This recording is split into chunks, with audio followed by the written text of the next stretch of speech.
हाँ जी, तो क्या श्रवण कर रहे हैं आप लोग? आपने कल श्रवण किया शस्त्र क्या है? सब जगह जिसके द्वारा रक्षा है, सब जगह जो काम आवे, रक्षा करें, तो उसके लिए बताया था युक्ति।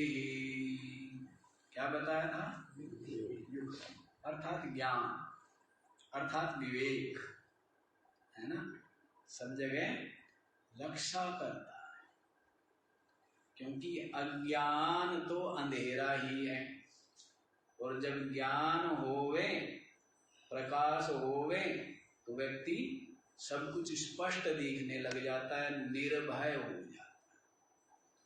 और जहाँ अज्ञान होता है, अंधेरा होता है, वहाँ तो भय ही भय है, दुख ही दुख है। इसलिए युक्ति ज्ञान ही शस्त्र है, हर जगह रक्षक है। और फिर पूछा था जी बल क्या है? मनुष्यों के पास बल क्या है? तो धैर्य ही बल है। जिसके पास धैर्य है उससे बड़ा सामर्थ्यशाली, बलशाली कोई नहीं है। और जो अधीर व्यक्ति होता है ना, बहुत जल्दबाजी करता है, वो क्या होता है? वो गरीब होता है। वो क्या होता है? कमजोर होता है। जो बात बात में क्रोधित हो जाए, रुष्ट हो जाए, हैं? तो वो क्या है? वो कमजोर है। और जिसके पास धैर्य, जो धैर्य रखता है, तो समस्या उसके पास आती नहीं, और यदि आती भी है तो वापस लौट जाती। इसलिए जीवन में संपत्ति का संचय करना चाहिए ना। किसका संचय करना चाहिए? और संपत्ति क्या है? सद्गुण ही संपत्ति। संपत्ति क्या है? जैसे आपके पास धैर्य है, आपके पास संतोष है, आपके पास विवेक है, तो आपका हृदय, आपका जीवन आनंद से भरा है ना। और आनंद से भरा होना चाहिए। मनुष्य शरीर मिला है रोने के लिए, क्या? जीवन भर रोते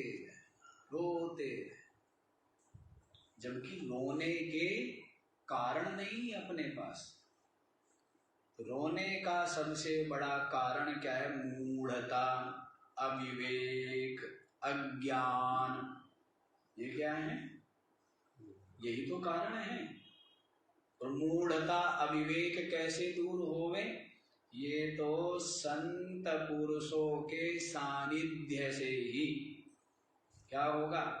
मूढ़ता दूर होगी और विवेक जगेगा। और ज्यों ज्यों हृदय में विवेक का, ज्ञान का प्रकाश होगा, त्यों त्यों सारी अशांति, सारे भय, सारी बेचैनी, सारी अधीरता समाप्त हो जाएगी, और जीवन प्रसन्नता और आनंदता से भरा रहेगा, है ना। तो ऐसा होना चाहिए, जीवन जीना सीखना चाहिए, और वास्तविक जीवन से परिचित होना चाहिए। वास्तविक जीवन क्या है? वास्तविक जीवन है जो अपनी आत्मा चेतन है, अविनाशी है।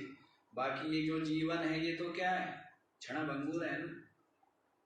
ये जो शरीर का जीना है ये क्या है? ये तो सीमित है, नाशवान है, क्षणभंगुर है। कब? आकाश में चमकने वाली बिजली की तरह चंचल है, चमकती है और क्या हो जाती है? अदृश्य हो जाती है। ऐसा ही ये जीवन है। तो वास्तविक जीवन क्या है? जो अविनाशी, जो नित्यपना है, अपना जो चेतनपना है, अपनी जो वास्तविकता है, उसको समझना चाहिए। तो जो विवेकी है, विचारवान है, वही इस पथ पर कदम बढ़ाता है। बाकी अज्ञानी मूढ़ संसारी लोग तो संसार में ही लगे रहते हैं, संसार के ही संग्रह और इसके रक्षण में पूरा जीवन बीत जाता है, और फिर खाली हाथ क्या होता है? खाली हाथ चला जाता है, हाथ पसार करके, हाथ फैला कर। तो इसलिए जीवन में संपत्ति क्या बताई है? सद्गुण संपत्ति, कि आपके हृदय में सात्विकता आए, रजोगुण तमोगुण क्या हो? दूर हो जाए, और क्या है? सात्विकता आए, सतोगुण आए, धैर्य आदि गुण आए, है ना? तो प्रसन्नता बनी रहेगी, ये बता दिया था। फिर पूछा था जी मृत्यु क्या है? बताया है असावधानी ही मृत्यु है। जीवन में सावधान नहीं रहे तो क्या करते रहे? झूठ कपट करते रहे, राग द्वेष करते रहे, पाप कर्म में लगे रहे, तो उसका फल क्या है? दुख ही दुख भोगना। ये दुख भोगता है ना जी, अपने ही कर्मों का तो फल भोगता है दुख, अपने ही कर्मों का फल है। तो ऐसे जो कर्म हैं जिनका फल दुख होता है, ऐसे मलिन पाप कर्म ये करता है। किसके कारण? असावधानी के कारण, मोह के कारण करता है ना, स्वार्थ लोभ के कारण करता है। यही असावधानी है। विचार नहीं करता ना, विचार नहीं करता है कि जब मेरे पास आवश्यकता से अधिक है, इससे अधिक का मैं क्या करूंगा, इससे अधिक का मैं क्या करूंगा, ऐसा विचार ही नहीं करता है। और की तृष्णा, जो कि न स्वयं खा पाएगा और न दूसरों को खिला पाएगा, तो जोड़ जोड़ के मर जाएगा, जोड़ जोड़ के मर जाएगा। और इसलिए लोभ में, स्वार्थ में आकर के पाप कर्म नहीं करने चाहिए। ये मृत्यु है, ये आपको बतला दिया। अब आप लोग 41वां श्लोक देखिए। कुत्र विषम दुष्ट जने किमिहा शोचं भवेत् ऋणं नृणाम् किमभयमिह वैराग्यम् भयमपि किं वित्तमेव सर्वेषाम्। कुत्र विषम दुष्ट जने किम इह अशोचम भवेद ऋणम नृणाम् किम अभयम इह वैराग्यम भयम अपि किम वित्तम एव सर्वेषाम्। हाँ जी, कुत्र विषम, विष सुना है ना, जहर। विष माने पूछ रहे कि जहर कहाँ रहता है, जहर कहाँ पर है, कहाँ होता है जहर? आप कहेंगे जी जो जहरीले जीव जंतु हैं, उनके मुख में होता है ना जहर, ऐसा कहेंगे आप लोग कि सर्प में जहर है, बिच्छू में जहर है, ऐसा बताएंगे ना? ऐसा वो उसकी बात नहीं चल रही। ऐसा विष कहते ना कि मूर्ख का मुंह बंद कर राखो, भट्टी भरे अंगार। मूर्ख व्यक्ति है, वो जब भी बोलेगा, कुछ लोग हैं जब भी बोलेंगे ना, इतनी कर्कश वाणी, इतनी कटु वाणी, कान फट जाए। कई लोगों की होती है बड़ी कर्कश वाणी। तो पूछते हैं कि जी विष कहाँ है, तो कहते दुष्ट जाने। जो दुष्ट लोग हैं ना, उनमें ही विष रहता है। दुष्टों में विष रहता है। क्या विष रहता है? ईर्ष्या का विष, द्वेष का विष, दूसरे के प्रति दुर्भाव का विष, दूसरे का अहित करने का विष किसमें रहता है? दुष्टों में। निरंतर दूसरे के अहित करने में ही जो लगे हुए हैं, ऐसे जो दुर्जन है, दुष्ट है, उनमें क्या भरा हुआ है? विष भरा। और जिसके हृदय में सबके प्रति दया का भाव है, करुणा का भाव है, प्रेम का भाव है, उसके हृदय में क्या भरा हुआ है? अमृत भरा। क्या भरा हुआ है? अच्छा एक चीज आप बताओ, जहां कूड़े का ढेर है, अड़ोस पड़ोस में क्या आती है? दुर्गंध आती है ना। लेकिन जहां कूड़ा है वहां पर क्या आएगी? वहां सुगंध आएगी। जब अड़ोस पड़ोस में क्या जा रही है? और जहां कूड़े का ढेर है वहां पर तो दुर्गंध कहीं गुनी दुर्गंध होगी ना, बहुत ज्यादा दुर्गंध होगी, नहीं? तो वैसे ही जो विष वमन कर रहा है, दूसरों को विष के छींटे पड़ते हैं, कठोर बोलता है, कटु बोलता है, तिरस्कार करता है, अपमान करता है, तो दूसरों के ऊपर तो क्या पड़े? छींटे पड़े। और उसके खुद के अंदर, जिसके अंदर वो है, उसको कितनी दुर्गंध, उसको कितनी पीड़ा होगी, उसको कितना कष्ट होगा। जो दूसरों को कष्ट दे रहा है, सीधी सी बात है, आप ये सोचिए, बहुत दुखी, बहुत दुखी। तभी थोड़ा बहुत दुख का प्रसाद, बाकी वो तो प्रसाद देता है, मालताल क्या करता है? खुद ही खाता है ना। जिसके अंदर सद्गुण है वो क्या करता है? वो उसका जो सुख है, उसकी शांति किसको मिलती है? उसी को मिलती है ना। और वो बाकियों को भी क्या देता है? प्रसन्नता देता है, बाकियों को भी सुख देता है, बाकियों को भी प्रेम देता है। और जिसके अंदर दुर्भाव भरा हुआ है, द्वेष और ईर्ष्या भरी हुई है, वो कितना अशांत है। तो थोड़ी बहुत अशांति बेचारा क्या करता है? थोड़ी बहुत अशांति बाहर देता है, और अंदर प्रसन्न है क्या? जिसके पास जो है वही तो देगा।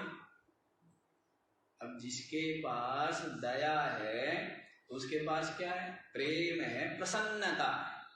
वो क्या देता है? क्या देता है सबको? प्रसन्नता देता है। और जो बेचारा उदास है, निराश है, इसलिए मैं कहा करता हूं, जाने अनजाने आप हर समय कुछ न कुछ देते रहते हैं। यदि आप उदास हैं तो आप क्या बांट रहे हो? क्या बांट रहे हो? उदासी। और यदि आप प्रसन्न हैं तो आप क्या बांट रहे हो? और जो आप बांटोगे, जो आप देंगे, उसका कम से कम 100 गुना तो हमने बताया था ना, वापस कितना मिलता है? 100 गुना तो मिलता ही है, कुछ जगह 1000 गुना मिलता है, कुछ जगह लाख गुना मिलता है, कुछ जगह अनंत गुना मिलता है। बताया था ना आपको, कुछ बीज हम डालते हैं धरती पर तो कितने मिलते हैं, उसके 100 गुने मिलते हैं। कुछ बीज ऐसे है कि उसके कितने मिलते हैं, 1000 गुने, कुछ के लाख गुने, कुछ बीजों के बीज बोया एक और फल कितने मिले, अनंत गुना, है ना। तो ऐसी कर्म है, कर्म ही तो बीज है, कर्मों की जो फल है, फसल है, उसको काटता है ये जीव। तो जो आप प्रसन्न है वो क्या बांट रहा है, तो 100 गुनी तो कम से कम प्रसन्नता उसको मिलेगी। और जो उदास है, दुखी है, वो क्या बांट रहा है? तो 100 गुनी तो कम से कम रिटर्न होगा ही। रिटर्न कितना? आजकल वो ये वाली भाषा ही समझ में आती है लोगों को, रिटर्न रिटर्न होता है ना कि भाई इतना इन्वेस्ट किया और उसका रिटर्न, तो 100 गुना तो रिटर्न कम से कम मिलता है, ज्यादा भी मिल सकता है। इसलिए कहते हैं बुद्धिमान लोग कि जब दुख का समय हो ना, उसको एकांत में काटना चाहिए, किसी से मिलना नहीं चाहिए। जब दुख का समय हो, रोग शरीर में हो, तो ऐसे समय में एकांत में रहना चाहिए। क्यों? सब लोग व्यर्थ में दुखी भी होंगे, उदास भी होंगे, संवेदना भी व्यक्त करेंगे, बेचारे बनाएंगे आपको। इसलिए दुख का समय क्या करना चाहिए, एकांत। और जब खुशी का समय हो ना, तो उस अपनी खुशी के अवसर पर, समय पर क्या करना चाहिए, सबको सम्मिलित करना चाहिए। लेकिन होता क्या है, होता तो उल्टा है।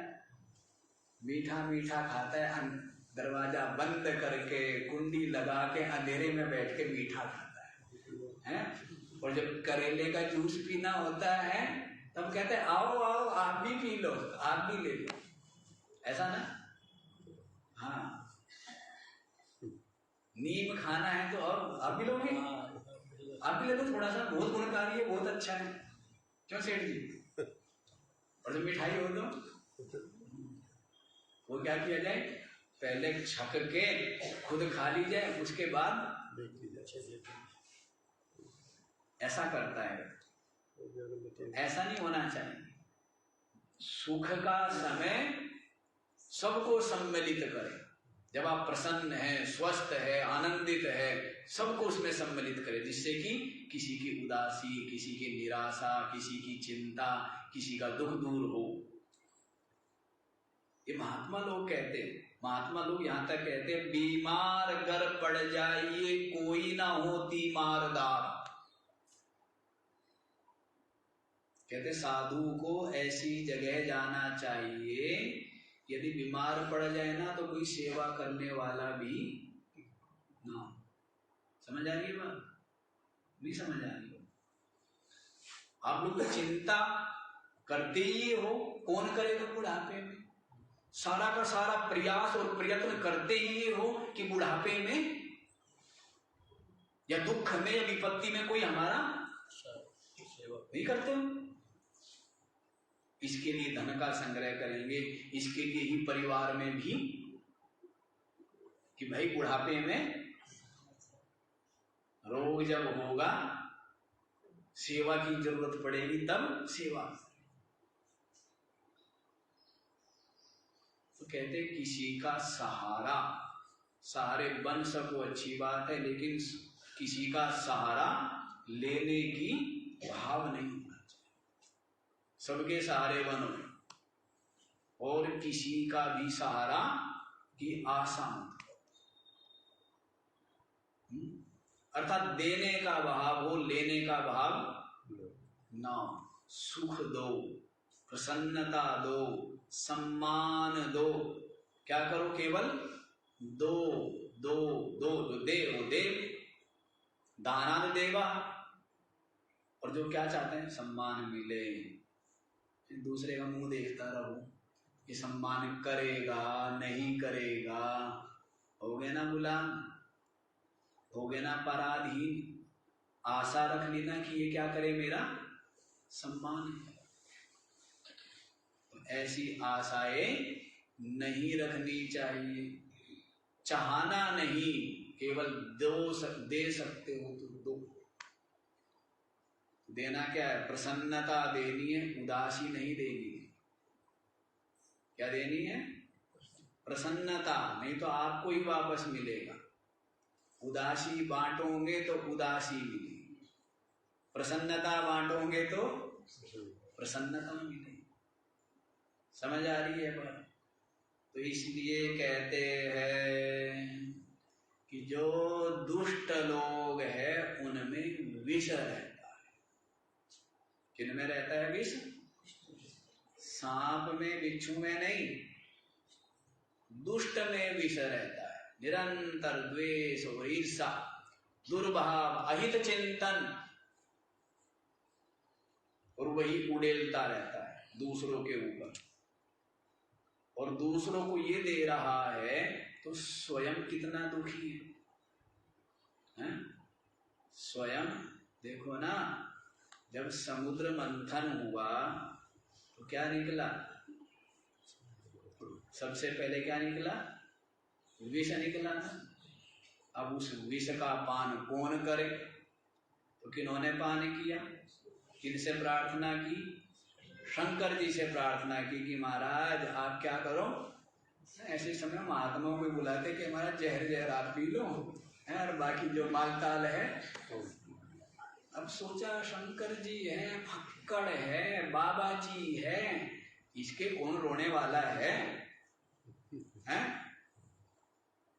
तो सबके सब मिलके, सबके सब स्वार्थी, सबके सब क्या थे? लोभी, स्वार्थी। तो प्रार्थना करने लगे महाराज आपका क्या बिगड़ता है? और कोई फर्क भी नहीं पड़ता आपसे, आप तो वैसे ही मस्त हो, फक्कड़ हो। तो शंकर जी ने क्या किया? विष का पान किया। अब विष को कहां पर स्थापित किया? कंठ में स्थापित किया। तो क्या कहने लगी? नीलकंठ। क्या बोलने लगे? नीलकंठ महादेव। तो उस विष के प्रभाव से उनका जो कंठ है वो कैसा हो गया? नीला पड़ गया, नीला पड़ गया। तो वैसे ही कह रहे हैं कि दुष्टों में विष रहता है। दुष्टों में क्या रहता है? तो उनका जो हृदय है वो कैसा होता है? कितना नीला पड़ जाए, काला पड़ जाए, कितना मैला हो जाए, कितना मैला हो जाए, कितने अशांत रहेंगे वो, कितने दुखी रहेंगे वो। तो दुष्टों में विष रहता है। फिर पूछा है किम इह अशोचम भवेत्, यहां पर अपवित्र क्या है? इस संसार में ऐसी वस्तु बताइए जो अपवित्र हो, जिसका स्पर्श नहीं करना चाहिए, जिसको छूना नहीं चाहिए। अपवित्रता बताइए। तो कहते हैं ऋणम। क्या बताया? ऋण लेना। बोलना नहीं चाह रहे थे हम, क्योंकि आजकल तो लोगों की जीवन चली क्या रहा है? लोन ले लेके ही चल रहा है ना। मकान बनाए, कल बताया ना, कल ही बताया था, मकान बनाना हो, जमीन लेना हो, और क्या गाड़ी लेनी हो, कुछ भी करना हो, सब काम क्या करके होते? कहते सबसे गंदी चीज, मैली चीज, अपवित्र चीज क्या है? क्या है? ऋण लेना। पहले लोग ऋण लेने से डरते थे, और आजकल ऋण लेके और न देने को क्या मानते हैं? जी, बुद्धिमानी मानते हैं। ऋण लेके और न देना। पुराने लोगों का सिद्धांत बताया था ना आपको कल, क्या बताया था? करके खाना, लेके देना। वो छोटी छोटी बातें हैं। वे पुराने अशिक्षित या अनपढ़ कहो, वे लोग जानते थे। और आज के जो शिक्षित पढ़े लिखे सभ्य है और बहुत बुद्धिमान, वे इन बातों को न जानते हैं न मानते, और इसीलिए पूरे के पूरे अशांति में, पूरे के पूरे पाप में और नरक में और चिंता में ही जीवन बीतता है। करके खाना, लेके देना, अपनी आवश्यकताओं की पूर्ति क्या करना है? परिश्रम करना। क्या करना? शरीर से जो परिश्रम बने या वाणी के द्वारा या मन के द्वारा जो परिश्रम बने, अपने से परिश्रम करके पुरुषार्थ करके उसी को सेवन करना, वही भोजन करके खाना और लेके। लेकिन अब तो मानसिकता अलग ही है, अलग ही मानसिकता, उसी को बुद्धिमानी समझते हैं, लेके न देने को समझदारी मान रहे हैं ना। आश्चर्य है कि कितनी बुद्धि मलिन हो गई, कितने नीचे स्तर पर गिर गया, कितना पतित हो गया। ये चीजें, ये संस्कार, ये शिक्षा अपने बच्चों को देनी चाहिए। कि किसी का ऋण अपने सर पर नहीं रखने, देना पड़ेगा ना। अभी है, अभी दे सकते हो सकता है ऐसा समय हो जब अपने पास हो नहीं और देना पड़े, तब कितनी परेशानी होगी। जब है तब तो दे सकते हो ना, दिया जा सकता है, और जब ना हो तब देना पड़े तो कितना कष्ट होगा। देना तो पड़ेगा। कल भी आपको बताया था, कर्मों का सिद्धांत है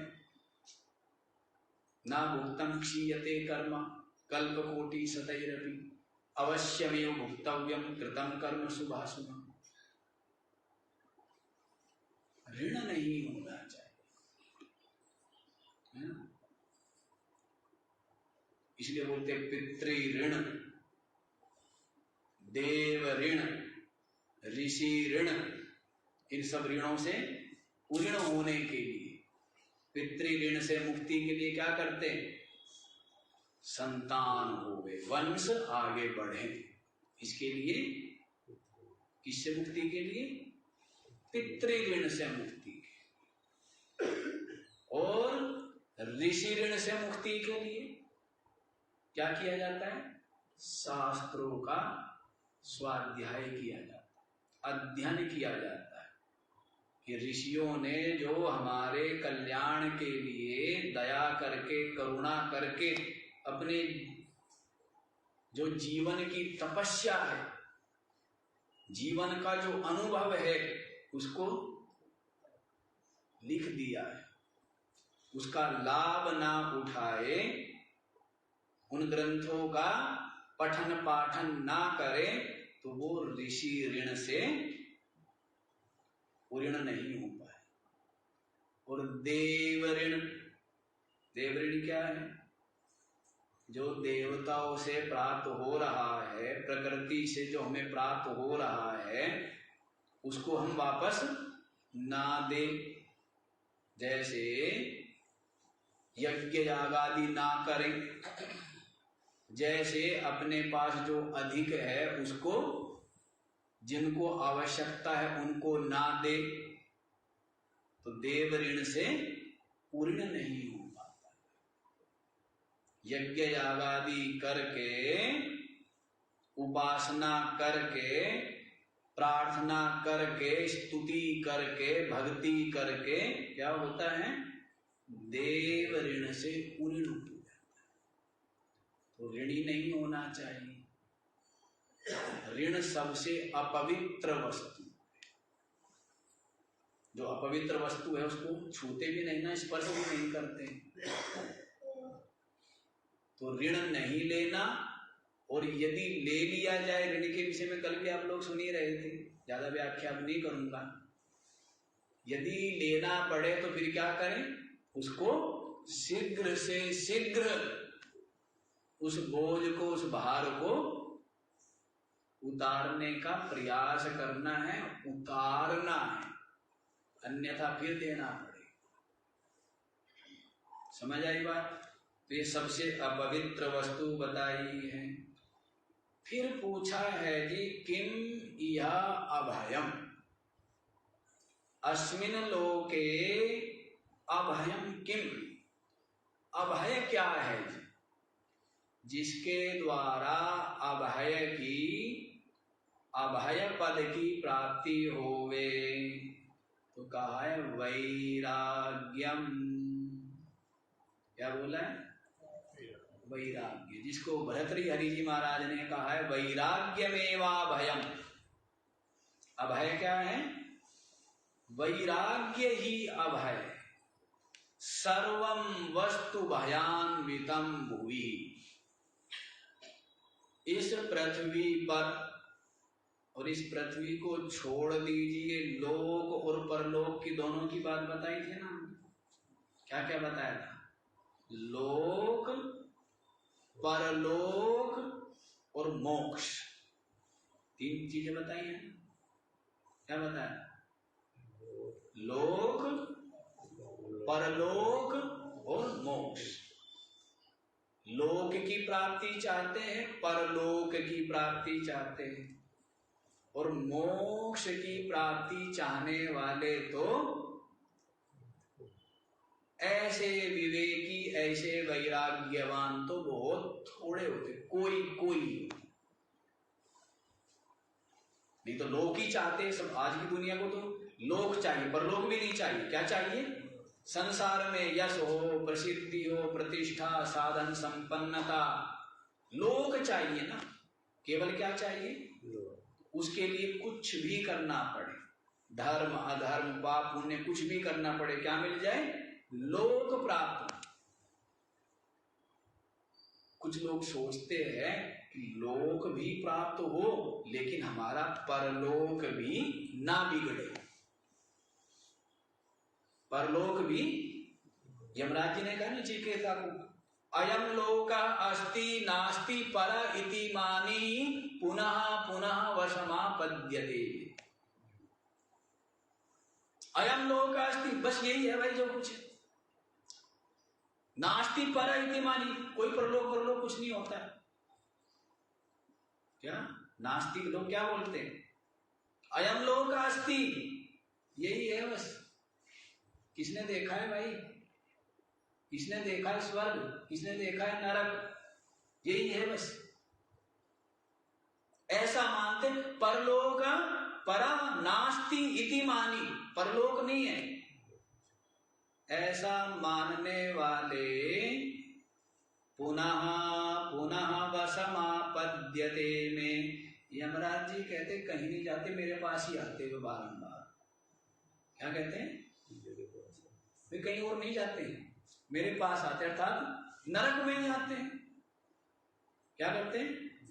इस लोक में भी नरक भोगते हैं और मर करके भी क्या होते हैं? नरक ही भोगते हैं। ऐसे नास्तिक, ऐसे अधर्म में रत, ऐसे पापिष्ट लोग।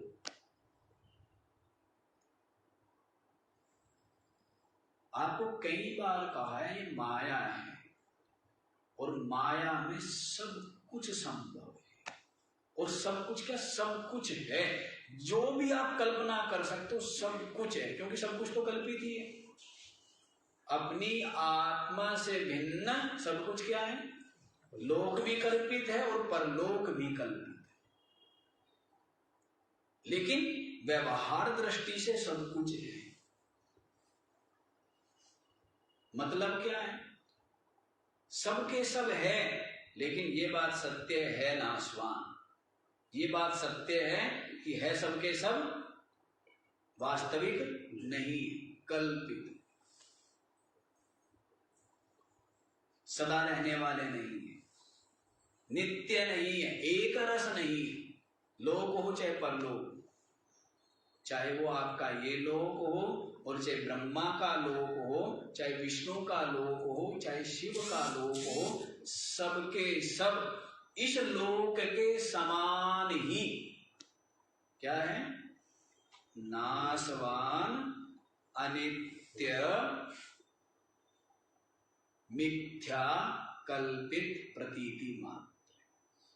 लेकिन आप ये नहीं कह सकते, संसारी व्यक्ति संसार को सत्य मान रहा है और कहता है परलोक नहीं है, ये मूढ़ता है। सब कुछ है। हाँ, परमार्थ दृष्टि से हम बारंबार कहते कुछ नहीं है। परमार्थ दृष्टि से क्या बोला है?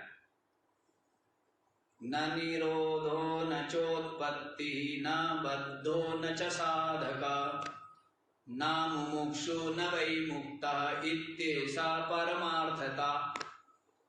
परमार्थ दृष्टि से तो एक चेतन तत्व, आत्म तत्व, ब्रह्म तत्व से भिन्न और अन्य की सत्ता ही नहीं है।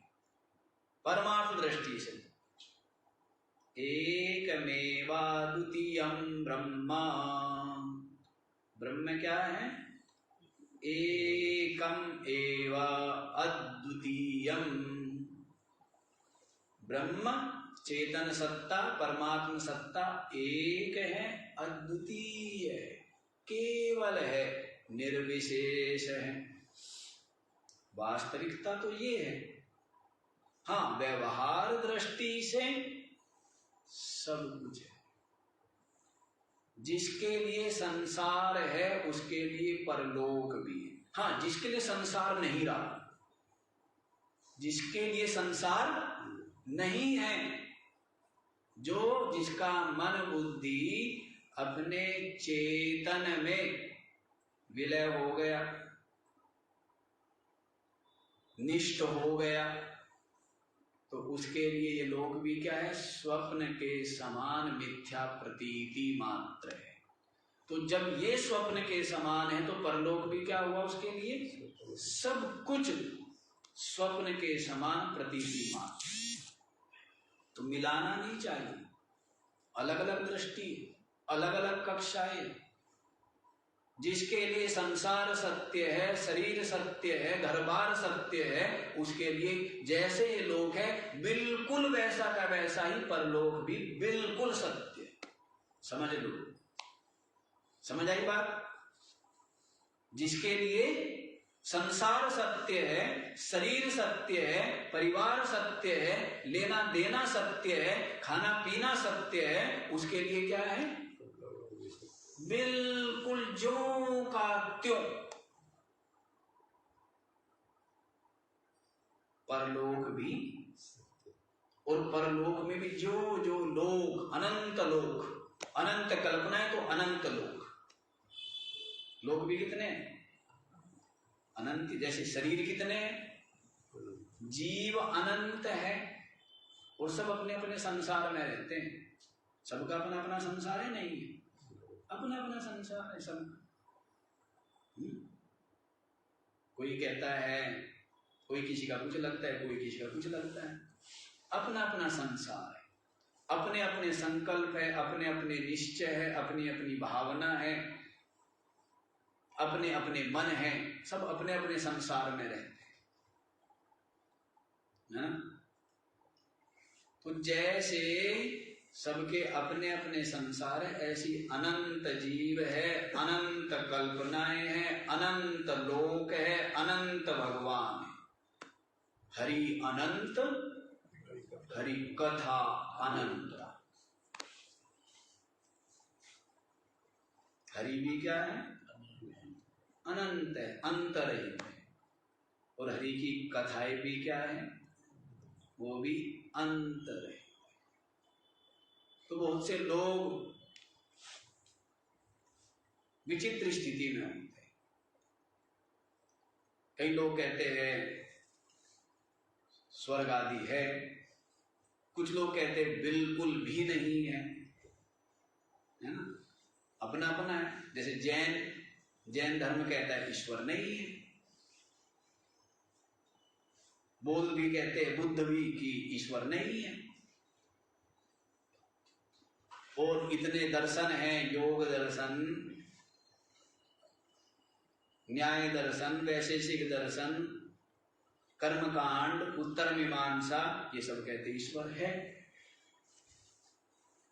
अब कुछ लोग कहते ईश्वर नहीं है, कुछ संत, कुछ अवतारी पुरुष, कुछ महापुरुष क्या कहते ईश्वर नहीं, कुछ कहते कि ईश्वर है। तो क्या करें? सही उत्तर क्या है? सही उत्तर यह है कि ईश्वर है भी और ईश्वर नहीं भी। सही उत्तर क्या है? ईश्वर है और ईश्वर नहीं। मतलब ये है कि जिसके लिए संसार है, शरीर है, लोक है, परलोक है, उसके लिए क्या है? ईश्वर भी है, बिल्कुल है। जिसके लिए लोक नहीं, परलोक नहीं, शरीर नहीं, मन बुद्धि नहीं, उसके लिए ईश्वर भी नहीं है। उसके लिए केवल एक अद्वितीय ब्रह्म सत्ता ही है वास्तव। ये समझ लेना, बहुत संघर्ष चलता है और इसका सही उत्तर खोजते खोजते जीवन जान बिल्कुल आफत में पड़ जाती है। सही उत्तर मिल ही नहीं पाता। अब इतने शास्त्र उठाएंगे, बहुत से कहेंगे ईश्वर है, दूसरे उठाएंगे वे कहेंगे ईश्वर बिल्कुल भी नहीं, युक्ति प्रमाण तर्क सबसे सिद्ध कर देंगे। इसका समन्वय और सही समन्वय, युक्ति पूर्ण और अनुभव पूर्ण समन्वय और उत्तर सहज नहीं।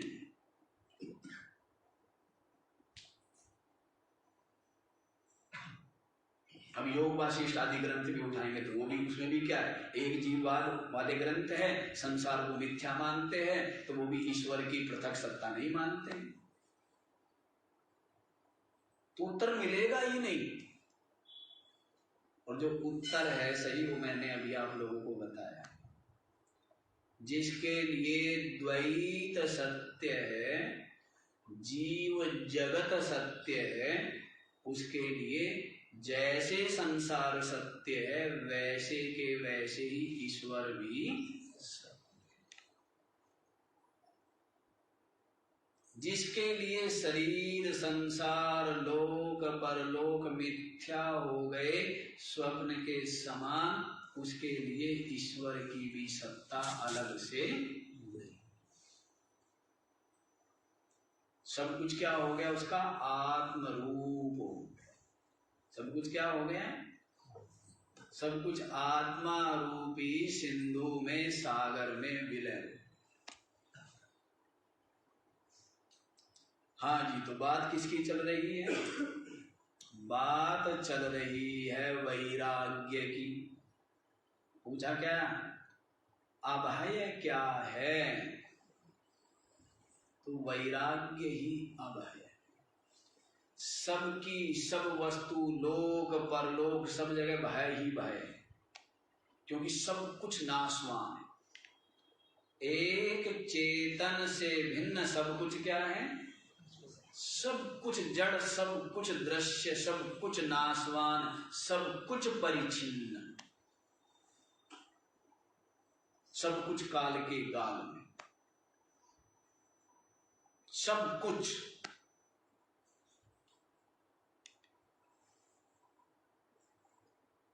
तो इसलिए भय रहेगा ना। जहां नाश है वहां क्या है? भय है।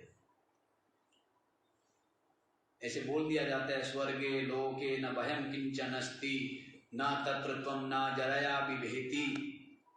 नचिकेता कहता है, क्या कहता है? कि सुना है कि स्वर्ग लोक में कोई भय नहीं है, वहां पर मृत्यु का भी भय नहीं है, वहां पर बुढ़ापे का है न तत्र त्वं न जरया बिभेति, बुढ़ापे का भी, रोग का भी कोई भय नहीं है स्वर्ग में। लेकिन भय तो है ना, पुण्यों से प्राप्त होता है, और पुण्यों के समाप्त होने पर क्षीणे पुण्ये मृत्युलोके विशन्ति। क्या है? पुण्यों का क्षय हो जाता है, फिर इस जीव को वापिस मृत्यु लोक में आना पड़ता। तो भय है ना, देवलोक में भी राग द्वेष बना रहता है। इसकी ज्यादा चलती है, ये ज्यादा सामर्थ्यशाली है, इसको ज्यादा सुविधाएं है, तो वहां पर भी क्या चलेगा? महात्माओं की भाषा में कहे तो वहां पर भी लाग डांट चलती रहती है, स्वर्ग में भी। तो वहां पर भी भय है। अभय पद को देने वाला तो एकमात्र वैराग्य है। सबका राग गलित हो, नाशवान का राग गलित हो। कुछ नाशवान है ना, नाशवान का राग रखते हैं ना, नाशवान शरीर, नाशवान संसार, नाशवान संसार के विषय, इन सब का राग चित्त में बना रहता है। सुख बुद्धि क्या बनी रहती है? सुख मानता है, सुख पाना चाहता है ना, विचार करता नहीं। विचार करे तो पता लगे कि क्या मिला, सुख मिला या दुख मिला। क्या मिला जी? क्या मिला? अब मान लीजिए हमें गर्मी लगी पर हम क्या ले आए? एसी ले आए। तो उस एसी से सुख मिलेगा या दुख मिलेगा? ये बताओ। हैं? पर आप क्या सोच के लाए हो? आपका निश्चय क्या है? क्या मिलेगा?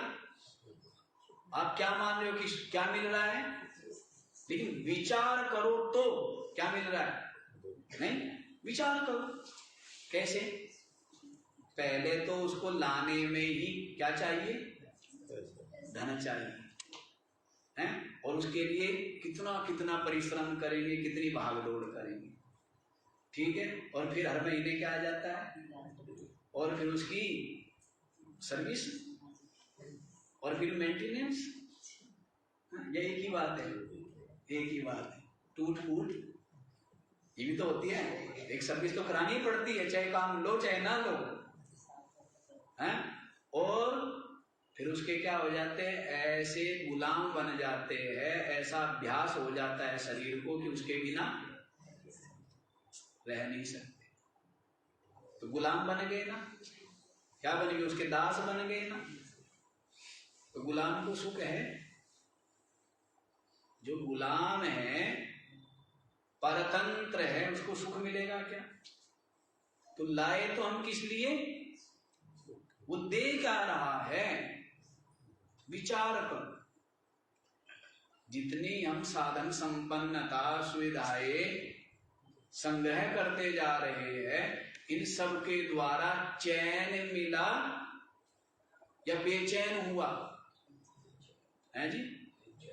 बेचैन ही होता है। इसलिए अपनी आवश्यकताएं सीमित करनी चाहिए, कम से कम में गुजारा करने का प्रयास होना चाहिए। तो विचार करेंगे तो संसार के सारे विषय जिनको हम सुख रूप मान रहे हैं, सबके सब दुख रूप है। और भर्तृहरि जी महाराज ने तो गिना भी दिया, भोगे रोग भयम, कुले च्युति भयम, वित्ते नृपालाद भयम,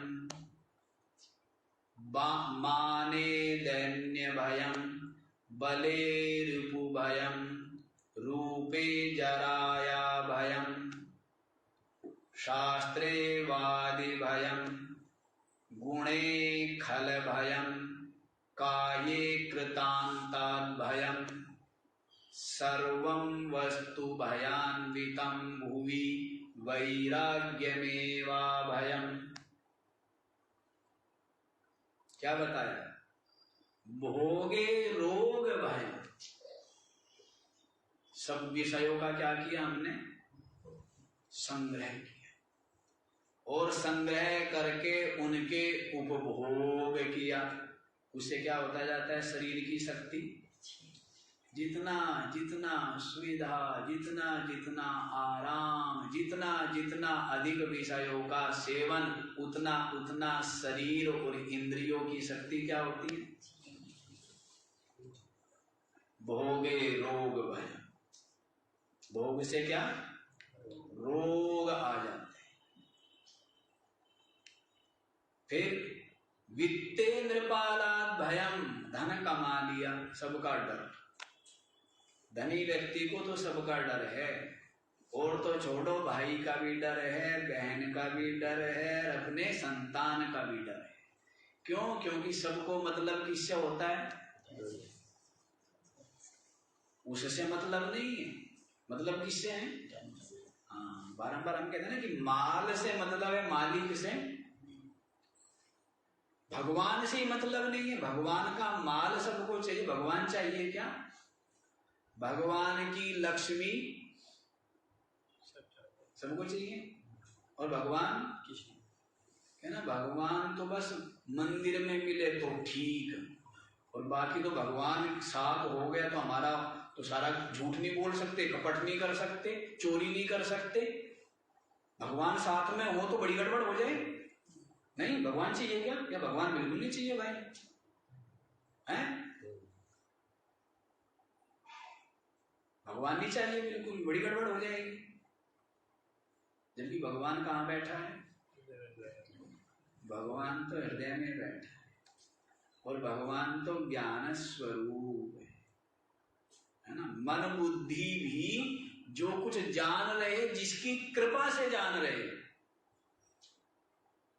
आपका मन और आपका बुद्धि सब कुछ जान रहे हैं ना, इनको भी जो जानता है, और मन बुद्धि जिसको नहीं जान सकते।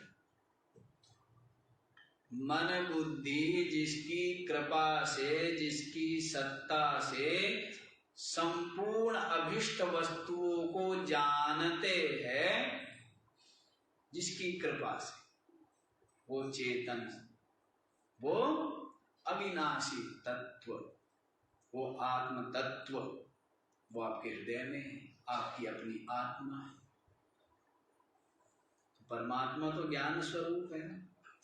मन में क्या चल रहा है मैं जानता हूं, बुद्धि ने क्या निश्चय किया है मैं जानता हूं। तो जो जानने वाला है वही तो है चेतन, वही है वास्तविक। कितना ही छिपाए, छिपा सकता है क्या? मन बुद्धि कितनी भी चालाकी करे तो सबका सब पता है ना उसको। हाँ, लेकिन आश्चर्य की बात है, तो भगवान नहीं चाहिए, भगवान की लक्ष्मी सबको चाहिए।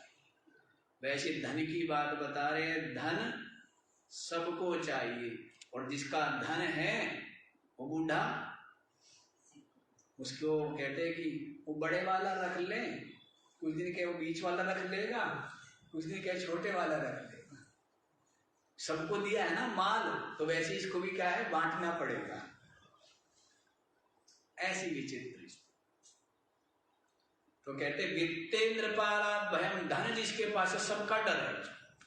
राजा का डर है, चोरों का डर, ठग डाकुओं का डर, और बाकी का छोड़ो ना, अभी बताया ना आपको, राजा महाराजा होते थे, वो कहते हैं ना कि भूपति दीर्घजीवी,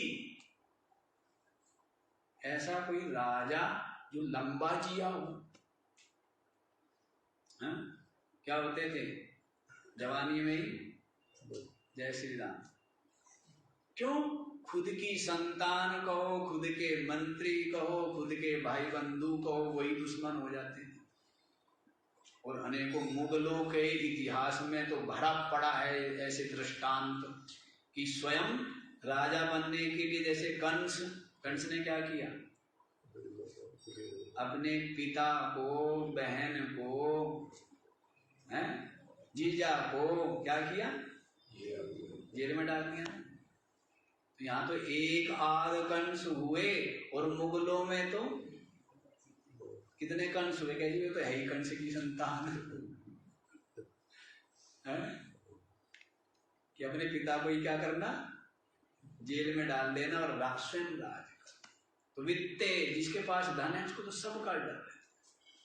तो यहां पर गिनाया है भर्तृहरि जी महाराज ने कि सर्वम वस्तु भयान्वितम, क्योंकि कई बार मैं इसी श्लोक की व्याख्या कर चुका, अब व्याख्या नहीं करूंगा, समय भी हो रहा है। सर्वम अंत में गिनाने लगे, कौन गिना रहे? भर्तृ जी कौन है? पहले राजा थे और बाद में क्या हो गए? महाराजा हो गए। तो भर्तृहरि के पास पूरा अनुभव है। पहले क्या थे? राजा थे, और फिर जब वैराग्य लिया, सब कुछ छोड़ छाड़ के क्या बनेंगे? महाराजा बनेंगे। ऐसे बड़े तपस्वी, बड़े विचारवान, बड़े ज्ञानी भर्तृहरि जी महाराज कहते हैं सर्वं वस्तु भयान्वितम भुवि। इस लोक में, परलोक में सबकी सब वस्तुएं मिलने वाली और बिछुड़ने वाली, इसीलिए भय को देने वाली। वैराग्यमेवा भयम, एकमात्र वैराग्य ही क्या है? अभय, वैराग्य। सबकी वास्तविकता जान करके कि ये सबके सब नाशवान हैं, सबके सब असार है, सबके सब दुख रूप, ये वास्तविकता जान सबकी। और वास्तविकता जान करके राग गलित हो।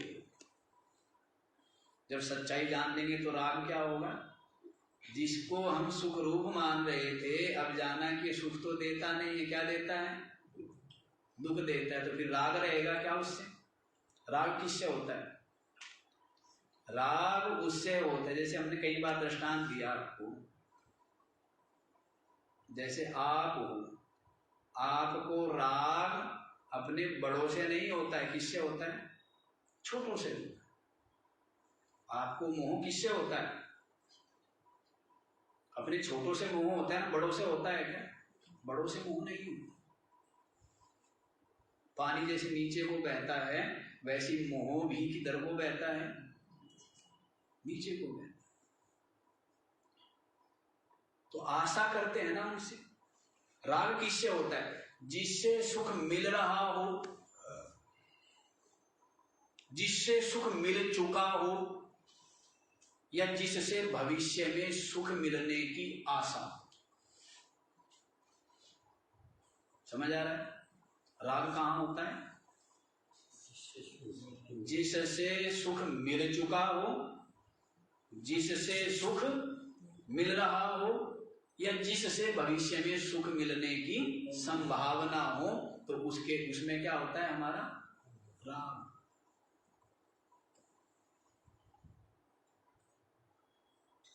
तो विचार जब करें कि जिसको हम सुख रूप मान रहे हैं ये वास्तव में सुख रूप नहीं है, विचार कर, जब समस्या होती है, मान लेता है ना व्यक्ति, मानने से कुछ नहीं होता है। बिना परिश्रम के मिला हुआ ज्ञान या मिला हुआ धन जैसे बिना परिश्रम के आया है, वैसे ही चला गया। और परिश्रम करके जो कुछ प्राप्त होता है वही ठहरता है। तो आप मान लेंगे, वो माना हुआ कितनी देर रहेगा? कितनी देर रहेगा? रहेगा ही नहीं। समझिए, विचार कीजिए। जब आप विचार करेंगे तो आपने क्या किया? परिश्रम किया, आपने पुरुषार्थ किया। अब उसकी वास्तविकता से आप परिचित हो गए, अनुभव में आ गई। अब आपको मानने की आवश्यकता नहीं है, अब आपने जान लिया है वास्तव। समस्या क्या होती है? अध्यात्म मार्ग में व्यक्ति परिश्रम नहीं करना चाहता है, मान लेता है। और मान लेता है, वो माना हुआ कभी काम में नहीं आता है, क्योंकि उसके लिए उसने परिश्रम किया ही नहीं। और माना हुआ कब छूट जाए पर भरोसा भी नहीं है, और माना हुआ याद भी नहीं रहता है। तो अध्यात्म मान्यता नहीं है, आंख बंद करके चलने का मार्ग नहीं है अध्यात्म। आंख खोल के एक एक बात को समझ के विचार करके। लोग आपसे कहते होंगे मानो, हम आपसे कहते बिल्कुल मत मानो, बस विचार करो, समझो, बिल्कुल मत मानो, कुछ भी मत मानो। अध्यात्म मानना नहीं है। देखो, एक उपासना होती है, ज्ञान होता है। उपासना क्या होती है? उपासना होती है भाव प्रधान,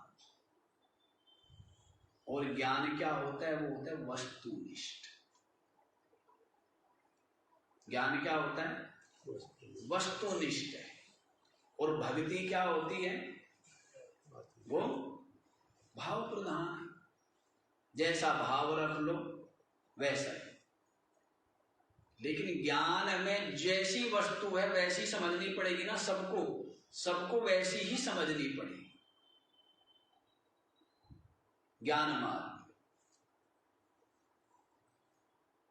तो यहां पर अध्यात्म है समझने का विषय, न कि मानने का विषय। तो समझिए, ये सारा का सारा संसार जिसका राग मैं कर रहा हूं, जिसको सुख रूप में समझ रहा हूं, वास्तव में क्या है? वास्तव में क्या है? बोल भी नहीं रहे यार। क्यों नहीं बोल रहे हैं? न बोलना ठीक भी है।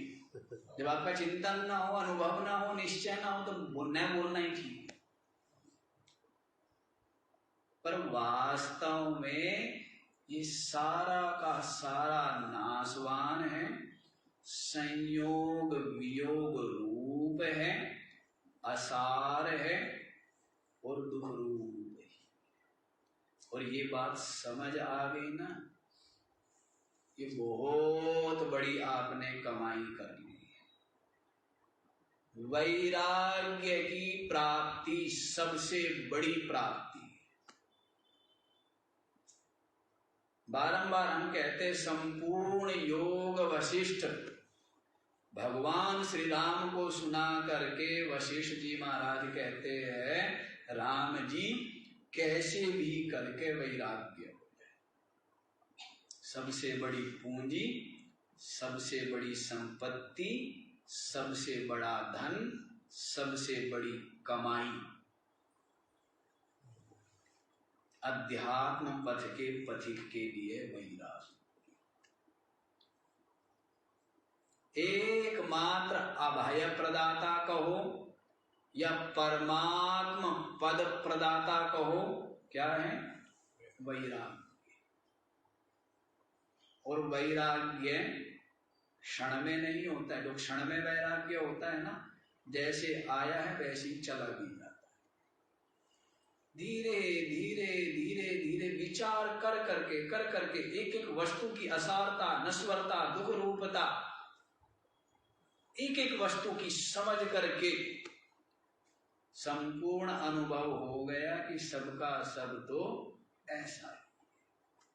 इसका मतलब यह मत समझना जैसे माताएं बनाती है ना भोजन, खिचड़ी बनाती है, चावल बनाती है, क्या करती है? एक दाना उठाया और उसको दबा करके देख लेते हैं, या सारे दानों को देखेंगे? एक दाने को दबा करके देखा कि कच्चा है या पक गया, पता लग जाता है ना। वैसे ही जो विचारवान है ना, वो देख लेते, थोड़े से ही ज्यादा समझ लेते, विचार करते, और विचार करने से जान लेते हैं बस जिसको मैं सुख रूप मान रहा था ये बंधन रूप और दुख रूप है। तो ऐसा वैराग्य, और वैराग्य भी दो प्रकार का वैराग्य बताया है। अनेकों प्रकार के वैराग्य बताते हैं, पर योग वशिष्ठ में जैसे दो प्रकार का वैराग्य बताया, एक सनिमित्तक वैराग्य, एक निर्निमित्तक वैराग्य।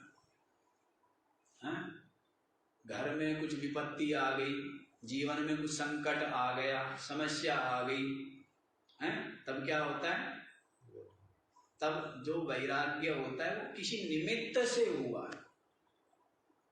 जीवन में कष्ट ही कष्ट थे, समस्या ही समस्या थी, प्रतिकूलता ही प्रतिकूलता थी, तो तब वैराग्य हुआ। वो वैराग्य कैसा है? किसी निमित्त से हुआ है। और एक वैराग्य होता है निर्निमित्तक वैराग्य। सब प्रकार की मौज, सब प्रकार की सुविधा, सब प्रकार की अनुकूलता, सब प्रकार का आराम, लेकिन फिर भी विचार किया कि भाई ये भी एक दिन सबका सब छूटने ही वाला है, नष्ट ही होने वाला है, मिट ही जाने वाला है। मुझे शाश्वत चाहिए, मुझे नित्य चाहिए, मुझे अविनाशी चाहिए। तब जो वैराग्य होता है बिना किसी निमित्त के, जैसे सिद्धार्थ को हुआ। सिद्धार्थ के जीवन में कोई अभाव था क्या? कोई अभाव था? कोई कमी थी? लेकिन बात विचारवान की है। और विचारवान कौन होगा? जिसका हृदय निर्मल, जिसके चित्त में सात्विकता होगी। और सात्विकता किसके चित्त में होगी? जिसका रजोगुण और तमोगुण समाप्त होगा, मंद होगा। कैसे होगे? उसके लिए सात्विक आहार। आपके चित्त में सात्विकता बढ़े, सतोगुण बढ़े, सद्गुण बढ़े, उसके लिए क्या है? पहली चीज सात्विक आहार। और सात्विक आहार से मतलब केवल हम जो भोजन करते उससे नहीं है। सात्विक आहार से मतलब है जो भी हम इंद्रियों के द्वारा ग्रहण करते हैं वो सब आहार है।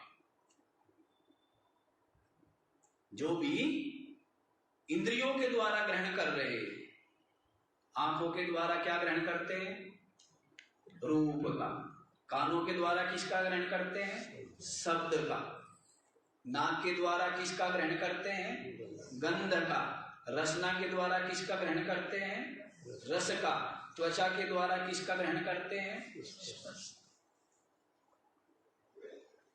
सात्विक रूप देखे, सात्विक शब्द सुने, सात्विक भोजन करे, सात्विक स्पर्श करे, सात्विक सुने, सूंघे। सात्विक इंद्रियों के द्वारा जब आप सात्विक ग्रहण करेंगे आहार, तब क्या होगा? आपके जो डालोगे वही तो मिलेगा ना। आपने घड़े में जो रखा है, पानी रखा है तो पानी पीते हो, दूध रखा है तो दूध मिलता है। वैसे जो आपने डाला है इंद्रियों के द्वारा अपने हृदय में, अपने मन में जो आपने डाला है वही तो मिलेगा। और भोजन ही लोगों का क्या बन गया? जो खाने वाला ही भोजन है वही क्या बन गया? राजसिक, तामसिक। अब रजोगुणी तमोगुणी भोजन करेंगे। इसलिए तीर्थ में आते थे ना तपस्या की, कि तीर्थ में तो कम से कम भोजन कैसा मिले? सात्विक भोजन। कोई चटपटा नहीं, कोई स्वाद का चक्कर नहीं। जी भूख लगी हो, केवल भूख मिटाने के लिए भोजन करें, बाकी तपस्या करें।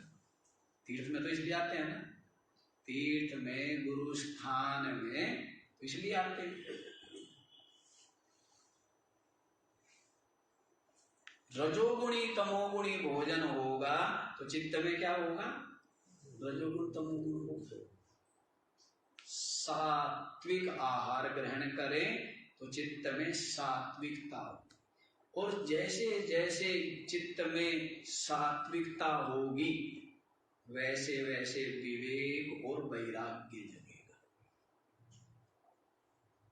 अब आपका चित्त कुछ सात्विक है तभी तो सत्संग में बैठे हैं, तभी तो सत्संग में आए, तभी तीर्थ में आए, तभी तो आते हैं। बाकी सब बहुत से लोग जो रजोगुणी है वो दौड़ेंगे, तमोगुणी है वो आलस्य, प्रमाद, क्रोध, स्वार्थ, मोह में अंधे होकर के दौड़ेंगे। सतोगुण बढ़ना चाहिए। ये सतोगुण जो है ना, यही आपका कल्याण की ओर लेकर के जाता है। तो वैराग्य को ही अभय बताया। किसको बताया? क्योंकि अभय पद को देने वाला है वैराग्य, परमात्म पद को देने वाला है।